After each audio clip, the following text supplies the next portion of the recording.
अव्यक्तोऽयमचिन्त्योऽयम् अविकार्योऽयमुच्यते। तस्माद्देवं विदित्वैनं नानुशोचितुमर्हसि। भगवंत अर्जुनाला सांगतायत, हे अर्जुना, आत्मा हा न दिसणार आहे, विचार करून पूर्णपणे समजून येत नाही आणि त्याला कोणताही बदल होत नाही. म्हणून असा आत्मा कसा आहे हे समजून घेतल्यावर तुला शोक करणं योग्य नाही. या श्लोकातून आपल्याला अशी शिकवण मिळते की आत्मा बदलत नाही, त्याला काही होणार नाही. या विचारामुळे व्यक्तीला अस्थिर परिस्थितीतही मानसिक स्थैर्य मिळते. म्हणजेच आपण स्वतःला दोष देण्याऐवजी हेही जाईल अशी वृत्ती विकसित करू शकतो. जे बदलणारं नाही त्यावर शोक करण्याऐवजी आपल्या विचारांवर लक्ष केंद्रित करणं आपण शिकतो.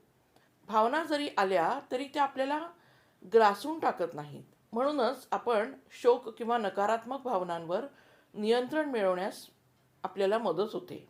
आपण शरीर, भूमिका किंवा परिस्थिती नाही, तर आपण आतून स्थिर, शुद्ध आणि जागरूक आहोत हे जाणवल्यावर आत्मसन्मान आणि आत्मविश्वास वाढतो. सतत काय होईल किंवा हे गमावलं तर अशा विचारांमध्ये न अडकता वर्तमान क्षण स्वीकारण्याची क्षमता वाढते. यामुळे चिंता कमी होते. जीवनात बदल आणि संकटे आली तरी त्यांना सामोरे जाण्याची मानसिक तयारी होते. मी परिस्थिती नाही ही जाणीव मनाला स्थैर्य आणि लवचिकता देते.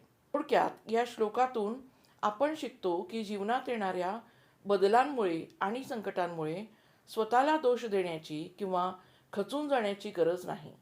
आपली खरी ओळख ही विचारांपेक्षा, भावना किंवा परिस्थितीपेक्षा मोठी आहे.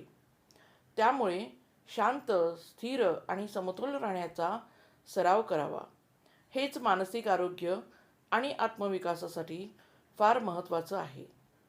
श्रीकृष्णार्पणमस्तु.